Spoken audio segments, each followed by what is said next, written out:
A Rádio Web Fraternidade apresenta Arthur Valadares e Jussara Korngold, no 3º Congresso Espírita de Uberlândia, na sala de entrevista. Bom dia, é uma alegria poder participar, assistindo essas palestras tão bonitas, tão profundas, nesse encontro de amigos, de amigas, todos com o mesmo ideal, que é a busca do Cristo. Eu fico honrado, fico feliz, alegre de poder mediar com esses dois amigos e amiga, já que aqui nós temos a maturidade encarnada na juventude, esse amigo querido que é o Arthur, que a gente admira, que aprende muito com ele, que tem um trânsito nas letras do Evangelho como poucos fazem, e com a vantagem de colocar o intelecto no coração e o coração no intelecto. E isso nos encanta, nos alegra e até nos emociona. Jussara foi quem me recebeu tão bem lá nos Estados Unidos, com um coração enorme, e vocês não imaginam o que é o trabalho no exterior. Não há glamour nenhum no trabalho no exterior. O trabalho que eles fazem é um trabalho de formiga, cada um com a sua atividade, grupos pequenos em quantidade, mas qualitativamente muito grandes, que dependem de uma dedicação pessoal, familiar, e isso nos encanta. E eu me senti agraciado por conhecer esse trabalho que é desenvolvido por Jussara e a equipe toda nos Estados Unidos, em especial no Tri-State, e parabenizo respeitosamente pela envergadura do trabalho que vocês fazem. Não é fácil desenvolver um trabalho fora, em termos de espiritismo, fora aqui do Brasil. Ser espírita no Brasil é fácil. Lá fora é convicção. Lá fora não tem o modismo, não tem o convite coletivo, tem a disposição individual. E é isso que eles fazem lá e que elas fazem lá. Então, reverencio esse trabalho desenvolvido lá fora e agradeço por ter tido a oportunidade de aprender com eles, com ela e com eles, lá fora, esse gosto, esse amor pela causa espírita. E temos aqui várias perguntas, e eu vou fazer a primeira para vocês dois, que é: já sei da importância de seguir o Evangelho de Jesus, de dar meu testemunho, principalmente de dores, mas sinto uma dificuldade muito grande, que parece um abismo entre o que eu sei e o que eu consigo praticar. Como devo fazer para começar a vivenciar estas transformações? Faço a pergunta aos dois, começando pela Jussara. Bom dia ainda para todos. Obrigada, Simão, pelas palavras, pelo incentivo e pela generosidade de ter aceitado o nosso convite e estar sempre aberto a ir lá nos visitar e ajudar. E agradeço também já ao Arthur, que já tem sido também um companheiro lá nas terras americanas. Como nós citamos um pouquinho na nossa fala, esse trabalho de mudança interior ele é realmente difícil. É por isso que nós enfatizamos tanto o aspecto de nós não nos desanimarmos quando ainda olharmos para a nossa pequenez. Porque nós vamos ter que aprender a conviver com essa pequenez ainda por muitas encarnações. Então, até como o próprio Simão acabou de falar, é um trabalho de formiguinha mesmo, esse trabalho é um dia após o outro, é um passo após o outro, e sem dúvida alguma, é por isso que o Espiritismo é tão importante para nós, porque ele nos fala a razão, nos explica, nos deixa bem claro por que é que nós vamos empreender essa jornada? Porque nós buscamos a felicidade, nós buscamos a paz de espírito, nós queremos, então, a compreensão do porquê de certas coisas acontecem conosco, e o Espiritismo nos traz todas essas respostas. À medida que nós temos, assim, o conhecimento, e é por isso que sempre enfatizamos muito a necessidade do estudo, não pelo aspecto de sermos acadêmicos, como citamos em nossa fala, mas para podermos compreender o porquê dessa necessidade de transformação. Uma vez que nós, como você cita aqui, já tem o conhecimento, então, do Evangelho, já procura seguir os exemplos de Jesus, aí, agora é só aquele trabalho diário, realmente, de nós procurarmos trazer essa transformação para dentro de nós, para dentro dos nossos corações. Então, nós temos que ser heróis todos os dias. Todos os dias nós estamos assim, enfrentando batalhas, enfrentando monstros que vivem dentro de nós, ou que chegam até nós. Mas essas batalhas, uma vez que nós temos o conhecimento, estamos com a base na doutrina espírita, seguramente, se nós insistirmos, nós vamos vencer. Às vezes eu faço uma analogia, eu tenho uns exemplos assim bobinhos, mas que às vezes fazem mais parte do nosso dia a dia. Quando a gente começa a querer fazer exercício, você não vai chegar logo de cara a levantar um peso lá de 10 quilos, 20 quilos. Você começa lá na latinha de Coca-Cola, alguma coisa assim bem leve. Aos poucos a sua musculatura vai se tornando mais preparada para poder carregar pesos maiores. Na hora que nós estamos trabalhando a nossa transformação é a mesma coisa. No começo é difícil, né? Dá dor aqui, dor ali, dor de largarmos as nossas raízes das imperfeições e das paixões que nós trazemos, mas à medida que nós vamos experimentando o bem, esse bem vicia. Você não quer mais outra coisa para a sua vida. Então é assim, é por isso que nós precisamos um dos outros, porque na hora que um está caindo, o outro vem e socorre e levanta. Então a palavra é persista, porque a vitória é certa.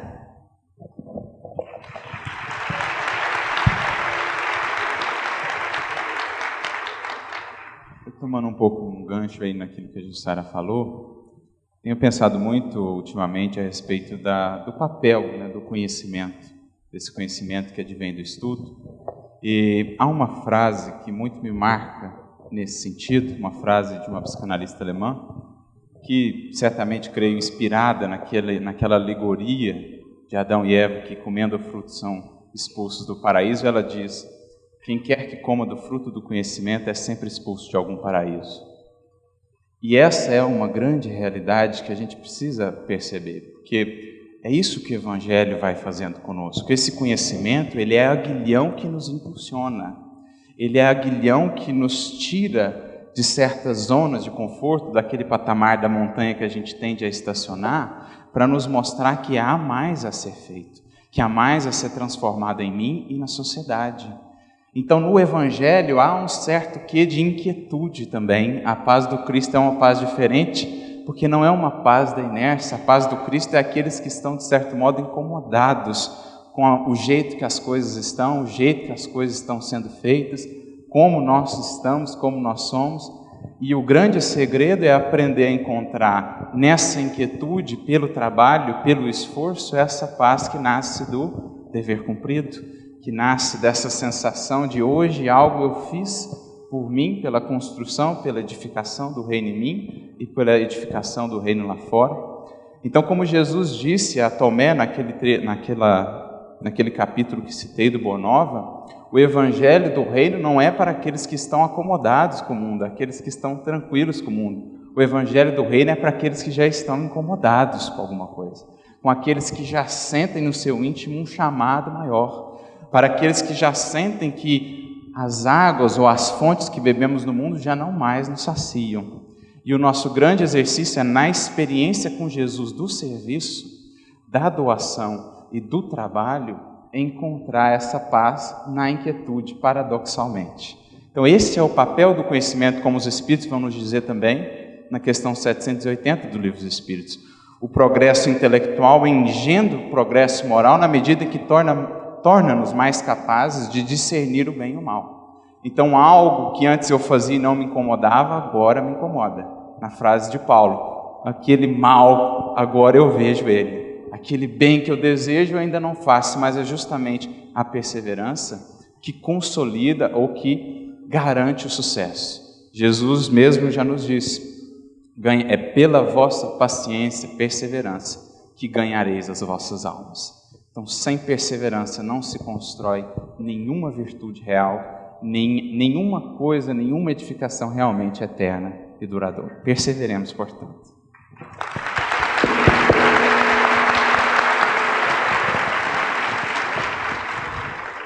Jussara, existe uma previsão de séculos, de data, para a efetivação da renovação planetária?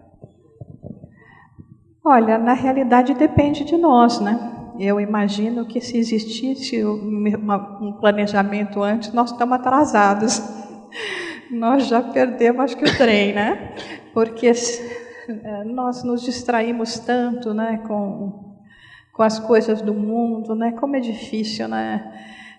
Deixar o palpável por aquilo que ainda é invisível de uma certa maneira para nós, né? Então, nós temos ouvido muito falar e sabemos e conhecemos pela própria Gênesis que os tempos são chegados. Ontem o próprio Haroldo, na sua fala, nos retornou ao ponto da transição planetária. E nós podemos ver que realmente aquele caldeirão que antes parecia calmo, agora está tendo realmente um reboliço. As vozes estão nos chamando de todos os cantos, você vê então os fenômenos acontecerem, a necessidade da busca espiritual. Eu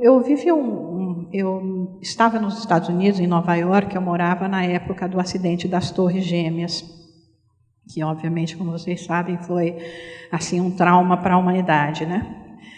E algumas semanas após esse ato de terror que vivemos, eu estava ouvindo rádio, e no rádio o locutor, é coisa até estranho, né? Porque na verdade eu gosto de ouvir mesmo a Rádio Fraternidade. Mas não tinha a Rádio Fraternidade tocando nos meus ouvidos naquela época, né? Era 2001, que a gente chegava assim, que a gente podia ouvir lá no rádio assim tão forte. E aí o que aconteceu? O locutor falava o seguinte, que depois desse ato de terror, que as pessoas, havia assim uma visão geral de que as pessoas estavam buscando mais a espiritualidade. Eu achei tão intrigante quando ele usou a palavra espiritualidade, porque ele não falou de religião, ele não citou uma religião específica, ele citou o espiritual. Então, todos esses transtornos que nós vivemos hoje no mundo inteiro, das diferentes formas com que ele se apresenta, na realidade é o prenúncio de um amanhecer. O Jorge Godinho, o presidente da Federação Espírita Brasileira, ele diz o seguinte, né, que quando nós estamos no primeiro minuto de um novo dia, e quando chega meia-noite e 1, é treva. Então nós ainda estamos nessa treva, mas com a certeza que estamos caminhando. O quão cedo nós chegaremos nessa transformação vai depender do trabalho de cada um de nós. E não é algo que nós gostamos de ouvir, né? Porque nós adoraríamos que a responsabilidade não estivesse em nossas mãos, mas está.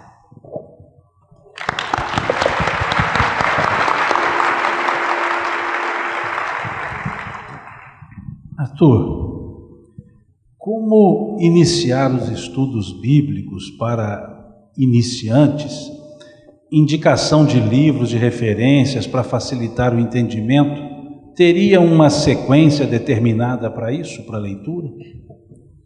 Olha, varia muito assim, mas eu acho que um primeiro fundamento que é importante para a gente adentrar esse estudo, primeiro é conhecer muito bem a doutrina espírita, né? A codificação como um todo, as obras subsidiárias, o Leon Denis, porque isso vai nos munir de muitas ferramentas, de novas lentes, para a gente olhar esses textos que são antigos na nossa história, que nós estamos muito vinculados a eles, de uma maneira diferente, mais abrangente, mais esclarecida. Então, sempre a gente indica, orienta, primeiramente, um bom estudo, um bom conhecimento da doutrina espírita, que às vezes a gente quer pular etapas, e aí a gente vai repetir velhos entendimentos e velhos padrões de análise do texto. Com relação ao texto bíblico em si, existem muitos materiais já, muito esforço, muito trabalho daqueles que nos antecederam e que legaram para a gente esse material como indicativo, como norte de estudos. Poderia citar aqui um que foi um dos pioneiros nesse trabalho, no movimento espírita, certamente inspirado por Emmanuel, nosso querido Honório Onofre de Abreu, que dedicou muitos anos, praticamente a sua vida inteira, a esse estudo, que consolidou aí uma parte desse material, desses estudos, num livro chamado Luz Imperecível, da União Espírita Mineira, bastante didático, realmente um livro de estudo. Outro que estudou com ele, cujas apostilas também podem ser encontradas aí no Google, em PDF, José Damasceno Sobral, volume 1 e volume 2, temos mais material nesse sentido de estudo. A própria União Espírita Mineira, depois, com todo esse arcabouço, o resultado, né, de todo esse empenho desse estudo, que aqui em Minas Gerais é muito forte, conhecido como EMEG, né, Estudo Minucioso do Evangelho de Jesus, ou carinhosamente miudinho. A UEM tem algumas apostilas muito ricas, em 3 volumes, você pode acessar isso no próprio site da UEM, de Estudo Minucioso do Evangelho, EMEG 1, 2 e 3, com muitos exemplos, orientações, enfim, um material muito rico a esse respeito. E no mais, outros pontos que vão nos esclarecendo o estudo é, primeiro, ganhar intimidade com o texto, conhecer o texto, dedicar-se ao texto. A gente fala muito isso lá no NEP. Às vezes as pessoas veem as palestras, veem algumas reflexões sobre as passagens de Jesus, ficam encantadas e acham que, de certo modo, aquilo surge num rompante, né? Que há algum momento assim, você tem uma inspiração e você... Mas não tem muito segredo. Na verdade, é sentar, é estudar, é perseverar, porque as portas do Evangelho só abrem àqueles que fizeram esforço, que bateram nessas portas com perseverança, com paciência, só esses que o Evangelho revela mesmo os seus segredos. Então, ganhar intimidade com o texto, conhecer a doutrina espírita, basear-se ou inspirar-se no exemplo desses que vieram antes. É interessante também, embora às vezes a gente ainda veja uma certa resistência nesse sentido, buscar conhecer os próprios espíritos, e o próprio Kardec nos orienta a isso no Livro dos Espíritos, buscar conhecer obras de outras denominações religiosas, protestantes, católicas, evangélicas de uma maneira geral, que vão trabalhar principalmente a questão do contexto, do entendimento daquela cultura em que Jesus estava inserido. Muitos dos gestos, muitas das palavras de Jesus, na verdade, evocam passagens, evocam entendimentos do Antigo Testamento, daquele povo, daquela cultura, as cartas de Paulo, por exemplo. Se não entendermos melhor esse arcabouço cultural e social da época, muito do Evangelho nós perderemos. Então, estudar essas obras, claro, fazendo as devidas análises e filtragens, é também muito enriquecedor para a gente conhecer esse contexto. Conhecendo o contexto, tendo as bases da doutrina espírita, tenho certeza que com paciência e perseverança, o texto vai se abrindo aos poucos. E hoje temos também no YouTube muito material a esse respeito, né? Temos o trabalho aí de muitos palestrantes que se dedicam, o Haroldo, Simão, o Luiz Elias, com o Miudinho também. O próprio NEP a gente tem buscado produzir alguma coisa nesse sentido. A irmã Aila, que também traz um arcabouço muito rico de entendimento do Evangelho para a gente. Então nós temos muitos recursos. No mais aprendermos a concatenar isso sempre com a base, ou sobre a base da doutrina espírita, com todo o entendimento novo que ela nos traz.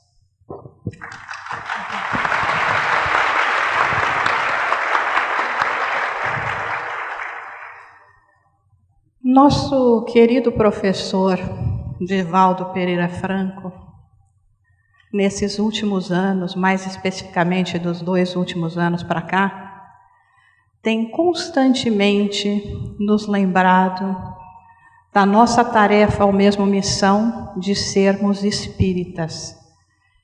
e de trazermos o espiritismo para os nossos centros espíritas, que infelizmente não tem ocorrido tanto às vezes ultimamente. E eu queria agradecer as palavras de Arthur ao começar respondendo que antes de mais nada nós temos que começar pela doutrina espírita. Por quê? Kardec, o mestre da razão, que já enfatizava a necessidade da razão em sua encarnação como Jean Rus, ele nos traz o que seria, assim, nós espíritas consideramos a terceira revelação. O Paracleto que Jesus prometeu trazer na época própria para que nós pudéssemos compreender as suas palavras e expandirmos mais ainda o nosso conhecimento. Se é para compreender melhor as palavras de Jesus, que obviamente se encontram no Novo Testamento, nas vivências e experiências que foram feitas naquela época, então nós temos que imaginar que o Espiritismo, de uma certa forma, está trazendo mais facilmente para nós aquilo que, se nós voltarmos simplesmente às raízes, sem usar a possibilidade de um avanço que traz, através da voz do Espírito Verdade de suas falanges, nós estamos subestimando o valor dessa doutrina que nós temos. Não queremos dizer aqui que vamos renegar as raízes que são extremamente importantes para compreendermos a terceira revelação. Sem primeira e segunda não tinha terceira.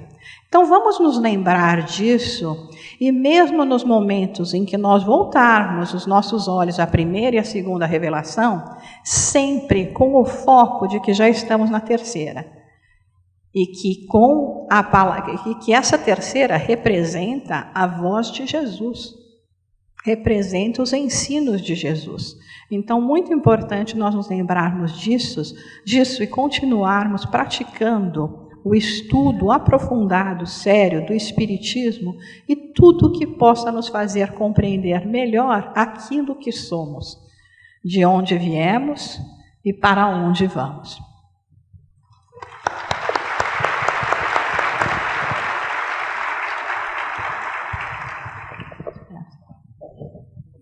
Eu vou seguir nessa esteira com você, Jussara, com duas perguntas afinadas. Como divulgar o Espiritismo numa nação predominantemente, entre aspas, evangélica?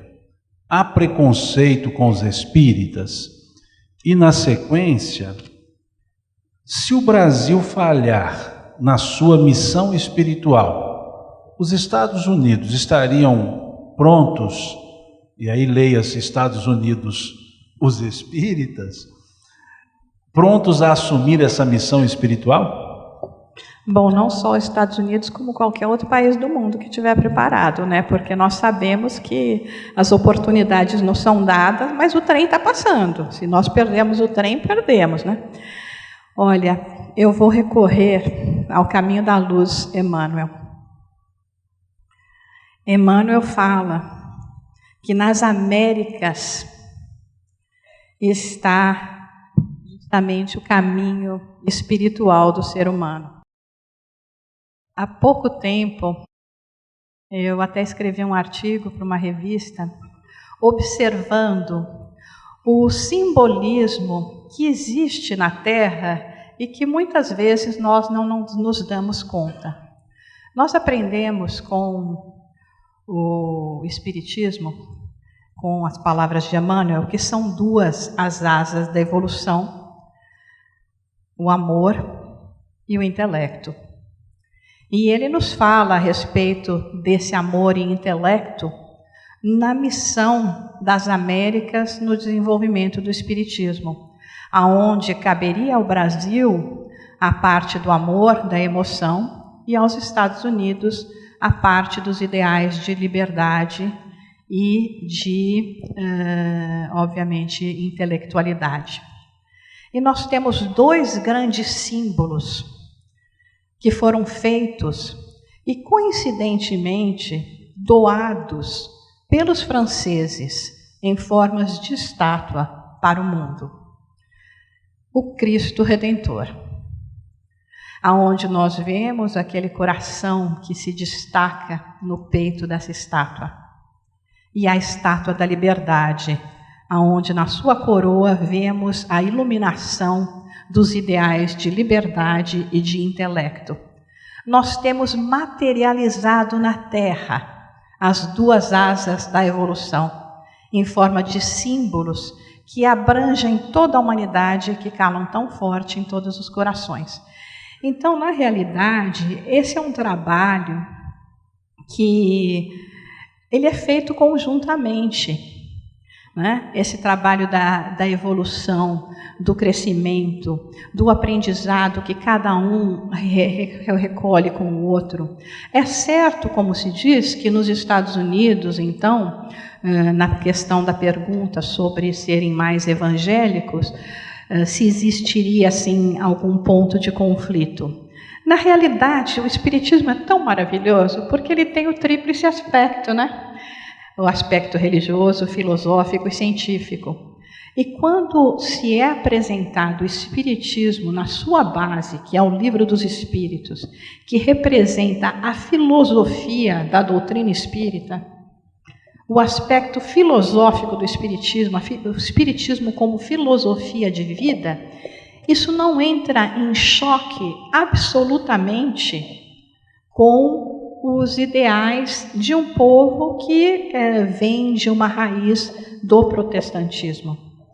Então, na realidade, as dificuldades que nós temos lá de disseminar o Espiritismo são as mesmas daqui, que são ainda as imperfeições humanas, as nossas leviandades, no sentido de tratarmos coisa tão profunda e tão essencial para a nossa evolução. Então, é aquela velha história, quando a gente tem um problema, a gente corre para o centro espírita, o problema desapareceu, a gente some do centro espírita, e ficamos nesse vai e vem. É incrível quando as pessoas me perguntam, mas quantos americanos tem lá, o Espiritismo dos Estados Unidos é grande. Eu falo, olha gente, o Espiritismo aqui no Brasil, só com a Federação Espírita Brasileira, tem 135 anos. E até hoje, no último censo, apenas se declararam espíritas menos de 4%. E se bobear ainda, os que se declararam espíritas são aqueles que nós até nem chamamos de espíritas, que são outras denominações espiritualistas que talvez tenham mais coragem do que o espírita de se dizer espírita. E de simpatizantes, nós temos em torno de 10%. O Espiritismo nos Estados Unidos, em inglês, de uma forma um pouco mais estruturada, existe há cerca de 20 anos, sem desmerecer esforços que começaram desde a década de 20, mas realmente mais estruturado no idioma inglês, ele realmente aconteceu há apenas 20 anos. Nós tivemos os 5 livros da codificação em inglês, disponível para o público de língua inglesa nos Estados Unidos e no mundo há apenas 15 anos. Nos primeiros 15 anos de espiritismo no Brasil, se praticava o espiritismo em francês. Então é uma longa luta, é uma longa caminhada, né? Mas a gente está lá tentando ser semeador, porque a colheita não nos pertence. A colheita não nos pertence. E é com grande alegria e gratidão que nós agradecemos a Deus por essa oportunidade, né? Muito obrigada.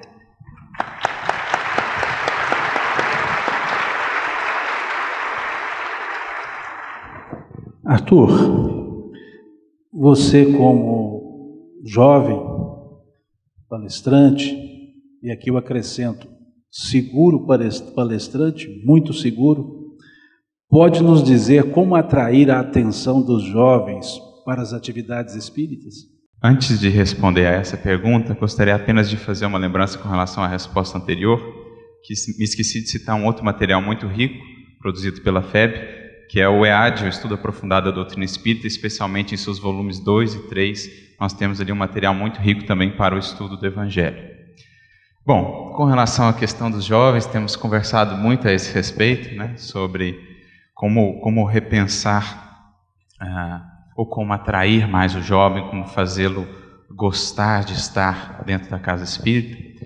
E tenho pensado basicamente alguns caminhos que acho pertinentes da gente refletir. O primeiro deles, talvez, dar mais autonomia ao jovem dentro da casa espírita. Porque às vezes a gente vê essa resistência muito grande, uma resistência, e a gente de certo modo até entende até um certo ponto, o receio de o jovem desviar-se muito ali daquela linha que vem sendo trabalhada e tudo mais. Mas a gente tem que confiar mais no potencial de espíritos que estão aguardando apenas a oportunidade para demonstrarem o quanto têm a dar. Porque não necessariamente tempo de casa espírita representa maturidade, senão a gente estaria renegando tudo que aprendemos com a doutrina espírita. Maturidade, capacidade de liderança, capacidade de realização é algo que pela observação se vê, se reconhece. E a característica maior do dirigente, daquele que coordena uma casa, como dirá Kardec quando falava a respeito dos atributos necessários para a educação, um deles é profunda observação, muito tato, para aprender a olhar em cada um o potencial imenso que está ali e que às vezes é abafado, que às vezes é afastado, que às vezes é até perdido pela não possibilidade de autonomia, de realizar, de abraçar um trabalho, de tomar à frente de alguma coisa, porque eles podem sim fazê-lo.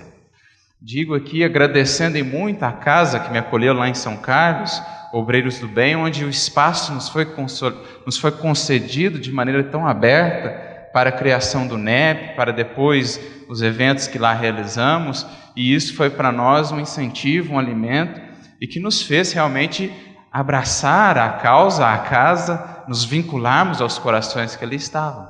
Então, confiemos mais no jovem. Claro que temos que ter esse olhar, o olhar da sabedoria, da experiência, que está ali tutelando, que está ali orientando. O jovem também precisa saber, ou ter a humildade de aprender com os que vieram antes, com a voz da experiência, com a voz da sabedoria, porque às vezes também nós chegamos e queremos renovar tudo, demolir tudo. Nós temos que tomar o bastão, levar adiante para a nova geração que está por vir. Então é preciso que essas gerações se harmonizem, percebam que trabalham ambas pelos mesmos fins, e percebendo que, às vezes, os meios podem ser atualizados, não prescindindo dos conteúdos, dos valores. E esse eu acho que é outro ponto que a gente precisa pensar. Às vezes, a maneira de transmitir, a maneira de chegar, de adentrar no universo do jovem, falar de Jesus ali para ele dentro daquele universo, como a Deilson tão bem representou aqui para a gente ontem, tão bem exemplificou. Então, acho que esses dois pontos nós temos muito a trabalhar. Essa capacidade de enxergar o jovem, de dar autonomia, deixe eles coordenarem a juventude, a mocidade, deixe eles tomarem frente, deixe eles fazerem, fica ali a tutelar, mas deixe eles assumirem, porque tem potencial.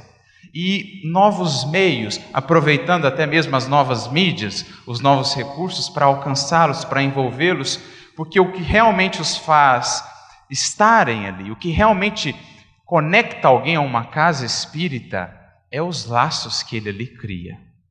É os laços que ele ali cria. Há algum tempo atrás, uma pessoa me procurou, o seu filho passava por muitas dificuldades em São Carlos, ela veio pedir orientações de casas em São Carlos. Então depois eu orientei umas 3 casas, depois ela chegou e disse: olha, Arthur, eu não queria falar, eu estava resistindo em falar, mas eu acho que você que está lá inserido no movimento de São Carlos, você pode contribuir de certo modo. O meu filho foi nessas casas, foi em 2 dessas casas que você indicou, com extremas dores, com o coração lancinado. Mas Arthur, ele entrou e saiu dessas casas sem que ninguém parasse para perguntar a ele: você é novo aqui? Você precisa de alguma coisa? Você está passando por algum problema? Então fala para as pessoas, Arthur, para elas acolherem as pessoas na casa espírita. Para alguém novo que chegar ali, sentir que está chegando numa família.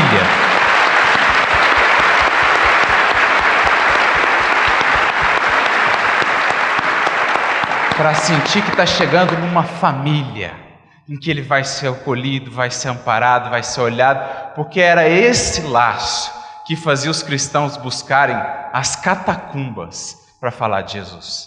Era essa força de família, de união e de comunhão que fez o cristianismo em sua origem ficar conhecido como a religião das catacumbas, onde naqueles ambientes os mais hostis, as mulheres, os homens, as crianças, os idosos encontravam naquela família o pão divino que os alimentava para os testemunhos. Então, creio que esse é um dos caminhos aí que a gente tem a trilhar.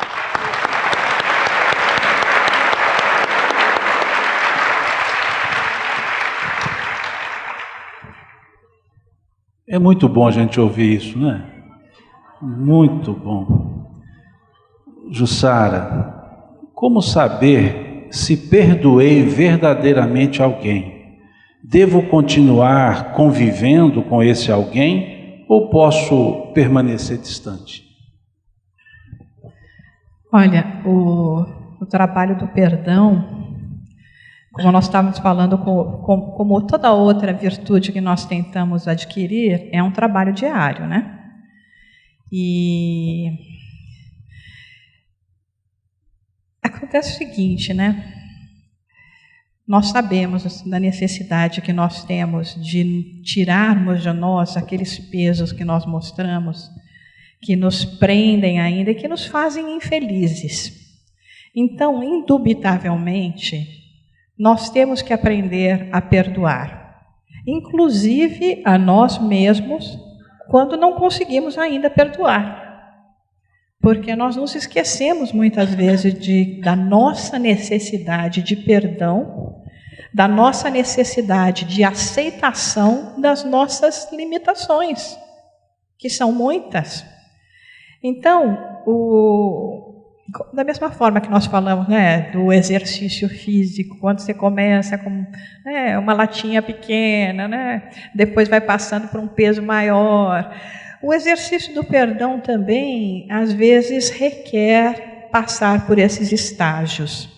Talvez aquela pessoa que nos magoou demais, nós ainda por um tempo sejamos incapazes de estender o nosso perdão. Mas já podemos exercitar o perdão no nosso dia a dia, que certamente fatos acontecerão para que isso esteja dentro do nosso universo diário. E o perdoar depois, é lógico que ele exige de nós o completo despojar de qualquer animosidade que possa existir na convivência com o outro. Agora, o que é muito difícil para nós é nós compreendermos aquela passagem de Jesus, aquele ensino de Jesus, quando ele diz que nós devemos amar até os nossos inimigos. E aí, a terceira revelação vem e nos diz o quê? Olha, gente, espera lá. Jesus não está dizendo aqui que você tem que amar os inimigos como você ama aquele que deu a vida por você milhares de encarnações, mas que você tem que aprender a não sentir mais ódio, a não ter desejo de vingança.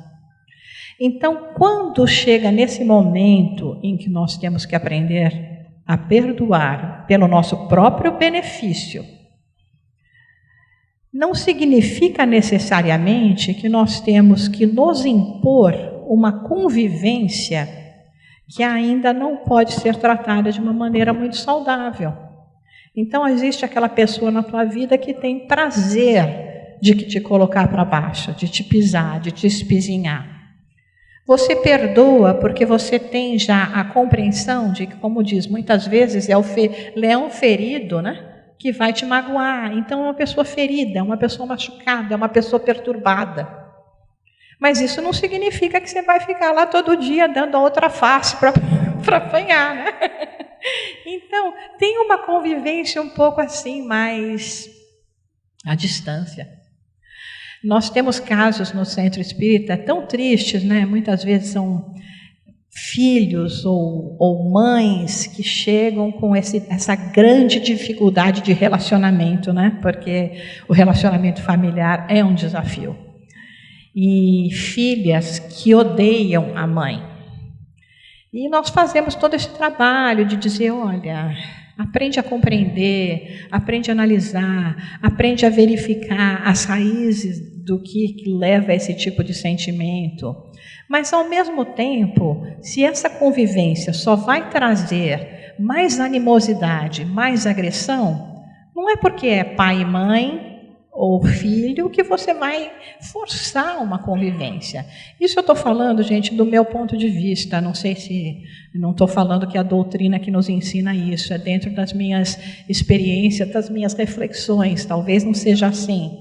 Mas, no meu entendimento, é às vezes melhor nós estarmos um pouco mais distantes, mas conseguirmos trabalhar para remover esse sentimento negativo, esse ódio, essa animosidade, realmente exercitar o verdadeiro perdão e enviar preces, o carinho, a distância, porque um dia, seguramente, essas barreiras serão rompidas e nós, com sinceridade, vamos poder nos abraçar e nos unir num verdadeiro laço de amor e de afeto.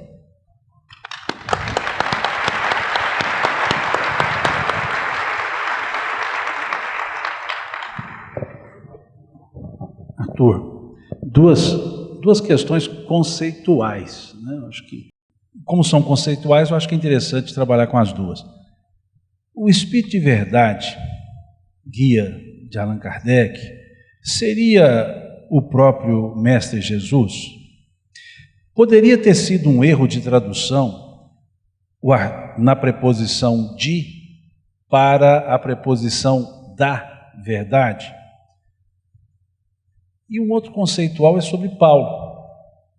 Sempre ouvimos falar que Paulo se iluminou na estrada de Damasco. Você é da mesma opinião ou acredita que ele já era um espírito iluminado e apenas tomou consciência no caminho de Damasco? Bom, com relação à questão aí do de ou da, eu sinceramente não fui ainda ao texto em francês para saber, talvez o Simão até poderia sabê-lo mais, qual a expressão, ou, né, qual seria a melhor tradução, se de verdade ou se dá verdade. Creio até que Herculano faz uma análise disso, né, nos seus textos, mas sinceramente não saberia aqui responder, porque ainda não fui ao texto francês, embora anseie aprender o francês, ainda não sei. Mas com relação ao fato de o Espírito de Verdade ser ou não o Cristo, digo por mim aqui, não vou dizer pela doutrina espírita, digo por aquilo tudo que pude estudar, pude pensar, pude analisar de todos os textos até hoje, a meu ver, tem que é o próprio Mestre, que veio novamente com todas as suas falanges, trazer novamente os seus ensinamentos, agora atualizados, agora iluminados por uma nova luz, com todo o progresso filosófico, científico desses 1800 anos, com toda a madureza que o espírito humano, de uma maneira geral, pôde conquistar, né, nesse percurso.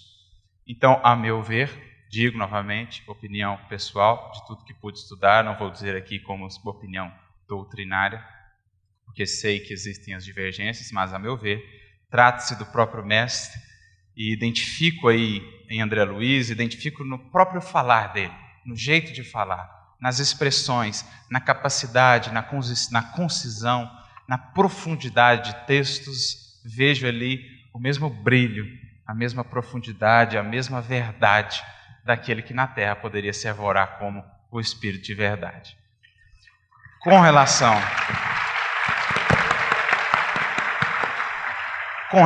a Paulo, certamente que Paulo não era uma folha em branco, né? Paulo não viveu um processo mágico em Damasco, em que ele iluminou-se, tocou-se ali e se tornou aquilo que nós o conhecemos. Paulo já era um espírito, embora os equívocos, um espírito muito disciplinado, fiel ao dever, um bom filho, um bom estudioso, disciplinado, comprometido, né? Nunca se desviou, como diz o texto de Paulo Estevão, ali na juventude, nas atrações da juventude, sempre manteve-se reto. Então Paulo tinha muitas virtudes que, ainda misturadas à vaidade, ao orgulho, acabaram por desviá-lo do caminho, porque certamente Paulo não veio comprometido a equivocar-se. Ninguém vem à terra destinado a equivocar-se.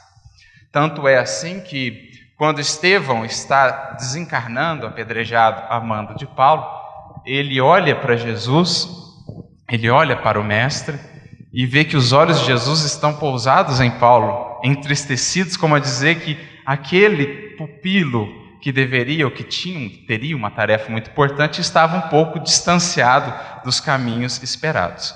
Mas assim é a vida, ou a encarnação é dinâmica, né? E embora esses desvios momentâneos, o Cristo, com os seus milhares de prepostos, tem inúmeras circunstâncias para nos reconvidar ao caminho. E é justamente o que Paulo percebe quando cai da montaria em Damasco.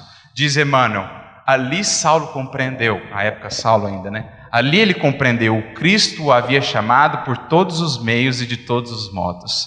Estevão era Jesus convidando Paulo a restabelecer-se. Abigail era Jesus convidando Paulo a retomar o caminho. E assim foi, ele resistindo aos aguilhões, até que aquele sol brilhou em seu caminho, e ele então abriu realmente, o cedeu realmente, e pôde dali por diante ir aos poucos consolidando um Saulo ou um Paulo ainda mais aperfeiçoado. Porque às vezes a gente vê o apóstolo glorificado lá no fundo, lá no final, mas não vê os 30 anos de imensas lutas, de imensos esforços para edificar esse reino no seu coração. Quantas lágrimas custaram a Paulo naquele deserto, estar ali convivendo com uma família que ele destruiu? Quantas lágrimas Paulo não teve naquele deserto, levantando dia após dia, fazendo tendas, pensando, o que será do meu futuro? Quantas lágrimas, quanto suor para purificar aquelas mãos, a fim de que um dia, depois, mais tarde, Deus pudesse utilizar aquelas mãos para fazer maravilhas extraordinárias, como está dito nos Atos dos Apóstolos. Então lembremos, como nos diz Emmanuel, muitos se lembram de Saulo, Paulo glorificado, mas poucos se lembram do quanto custou a ele purificar as mãos para que pudessem ser utilizadas por Deus.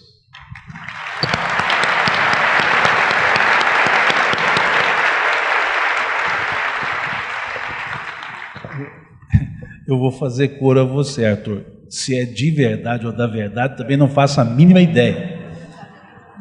Mas que é verdadeiro, é. Mas se é de Odá, eu também não faço a mínima ideia. Me avisaram aqui que faltam só 10 minutos. Eu também pensei assim, mas como falaram na hora da fala do Arthur, começa a contar a partir de agora. Jussara, como levar os ensinamentos de Jesus ressaltando um caminho de luz, quando o outro ainda insiste em ver escuridão apenas? O outro insiste em ver apenas escuridão. Nós já tivemos nessa mesma situação, né? Quantas vezes, quem sabe nessa mesma encarnação, seguramente em encarnações passadas, amigos dos dois lados da vida tentaram nos levar para o esclarecimento e nós recusamos. O processo de maturidade espiritual, ele é individual. Não tem como, e tenho certeza que muitos de vocês aqui na plateia, talvez sejam os únicos que tenham esse esclarecimento, que sejam os espíritas dentro da sua própria família. Pais e mães que não são, que não compreendem, que não têm nenhum interesse pela espiritualidade, pela religiosidade. Filhos que casa de ferreiro, espeto de pau, né?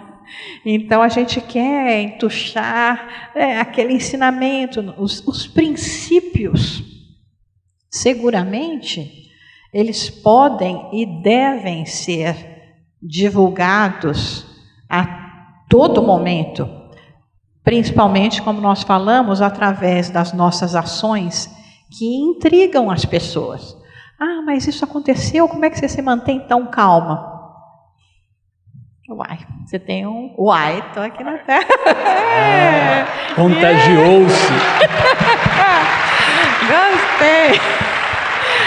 Esse Esse tanto de queijo de Minas e de pão de queijo que eu já comi está influenciando meu linguajar já, hein? Pois é, uai, né? Nós já fazemos todo esse processo. Como é que nós podemos impor no outro? Então, o ideal realmente é nós continuarmos a persistir no nosso exemplo, porque cedo ou tarde essas pessoas chegam. Elas chegam a nós e chegam à necessidade do consolo e do esclarecimento. Então, e continuarmos a usar o grande recurso da prece. Nós subestimamos muitas vezes o valor da prece, que na realidade não é dizer de memória, mas é falar com o coração, com Deus. Então, à medida em que nós vemos esses seres queridos, porque seguramente quando fazemos uma pergunta dessa, nós temos em mente mais aqueles seres, o próximo que é mais próximo. E a tristeza, e muitas vezes a frustração de ver que os nossos convites ainda caem em ouvidos que não querem ouvir, que se fazem surdos à verdade e à disseminação e esclarecimento que nos chegam das luzes. O ideal é persistirmos, é orarmos por esses nossos irmãos e também continuarmos na nossa caminhada, porque na verdade, na realidade, o exemplo arrasta. E é através do nosso exemplo, mais forte do que pelas nossas palavras, que esses seres queridos, que hoje ainda se comprazem em caminhar através das sombras, que eles vão sentir um dia a necessidade das luzes. Nunca deixe de acreditar no poder infinito do amor de Deus, que existe dentro de nós. Esse amor não tem como nós resistirmos. Pode demorar mais tempo, mas ele vai chegar a todos nós e vai nos conduzir pelos caminhos da vida eterna.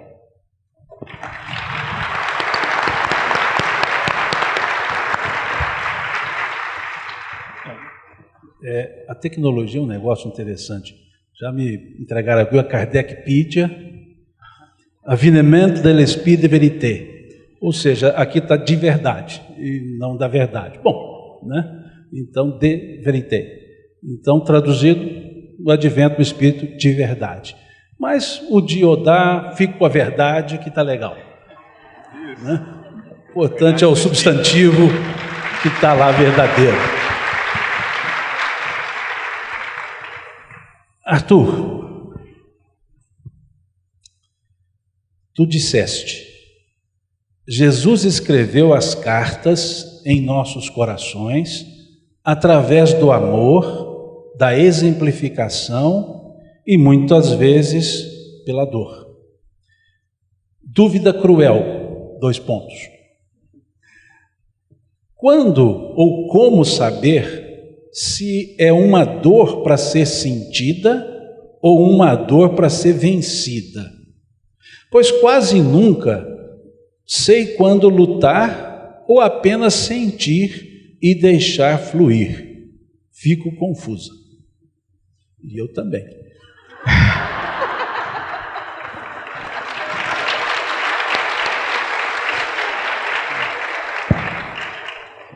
Eu acho que aí me remonto àquele texto do Espírito de Verdade, ou do Evangelho segundo o Espiritismo, melhor dizendo, em que os Espíritos vão nos falar da obediência e da resignação, é de Lázaro, se não me engano, da obediência e da resignação. Porque a dor tem um papel, nós temos de reconhecer que a dor tem um papel. Mas a questão é, feito tudo o que está ao nosso alcance, feitas ou buscadas todas as possibilidades ao nosso alcance, mantendo-nos no caminho do bem, mantendo-nos dentro da obediência, do consentimento, da razão. Feito tudo isso, e a dor, a experiência ainda o permanece, é porque algo ela tem ainda a nos ensinar. E aí está o convite à resignação. Há algum tempo eu passava os olhos por uns textos de Denis, de quem sou um profundo admirador, e há um capítulo, Problema do Ser Destino da Dor, capítulo 27, Revelação pela Dor, belíssimo, recomendo a todos que o leiam.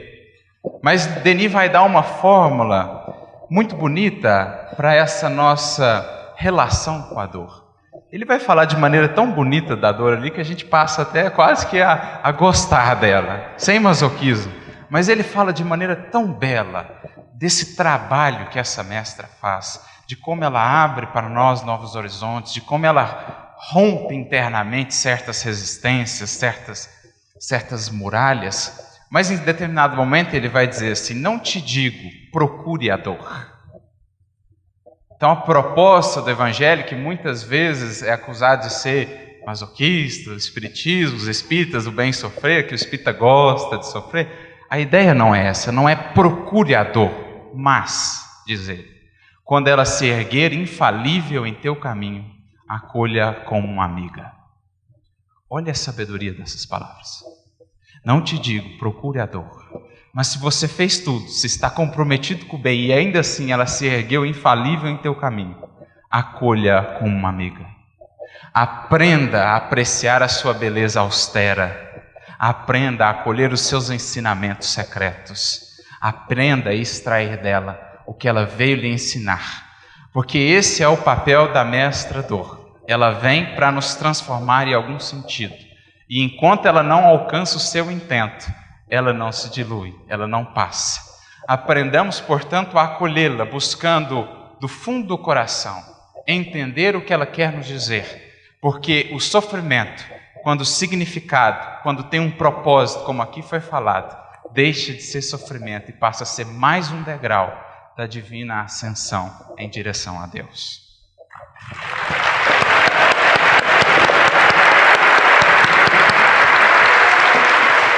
Uma última pergunta para Jussara.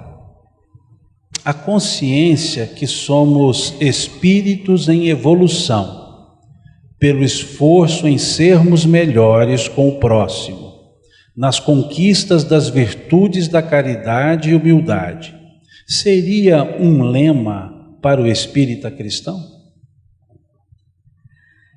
Sim, sem dúvida alguma, né? Nosso trabalho aqui é o de transformação moral, né? Como nós apresentamos. Então, seguirmos nesse caminho é a nossa meta, porque mesmo quando nós pensamos em Jesus, né? E eu estava me lembrando da outra pergunta que dizia que segue Jesus, segue o Evangelho. Na verdade, nós não temos que seguir ninguém, né? Nós temos que trazer para dentro de nós, né? E então, nos lembrando dos ensinamentos, todos os ensinos de Jesus nos levam a essa realidade. A realidade de buscarmos nos transformar, nós sermos melhores no nosso dia a dia. Então, através dos ensinos, das parábolas, dos exemplos, foram sempre exemplos para nos motivar, para nos inspirar e ensinar nesse processo. Com a doutrina espírita, porque, como nós já citamos anteriormente, o aspecto da razão, da compreensão das vozes que nos chegam, dos espíritos que escrevem, dos nossos queridos, como citou agora mesmo Leon Denis, a quem eu tenho verdadeira paixão, e já temos 4 livros dele traduzidos para o inglês. Então, nós temos tanto que aprender, né? É um universo tão bonito, né? É aquele ver colorido, como nós falamos. E até me referindo à pergunta, né, de quando vai chegar a nossa evolução. Gente, 20 anos atrás nós não tínhamos nem internet, né? Então eu costumo dizer que eu não vejo a hora de viver no futuro. E esse futuro pode ser só daqui 50 anos. Nós podemos encontrar tanta melhora se nós realmente fizermos essa melhora no mundo. Então, acho que deve ser sempre o lema do espírita esse, né? O que Kardec nos fala no Evangelho segundo o Espiritismo, no capítulo da perfeição, né? 17, item 4, esse eu sei de cor, tá? Que não são todos que eu sei não, né? Vamos reconhecer o espírita no esforço. Vamos fazer um esforço, nós não estamos sozinhos. Mesmo os espíritos que nos acompanham, esses espíritos generosos, a quem citamos tantas vezes os nomes, eles também estão nessa caminhada, porque ainda não chegaram à perfeição. Eles nos compreendem, eles sabem das nossas mazelas. Então vamos seguir assim, sempre com esse lema de nos melhorarmos, de sermos assim, de trazermos o reflexo de Jesus nas nossas ações, nos nossos sentimentos.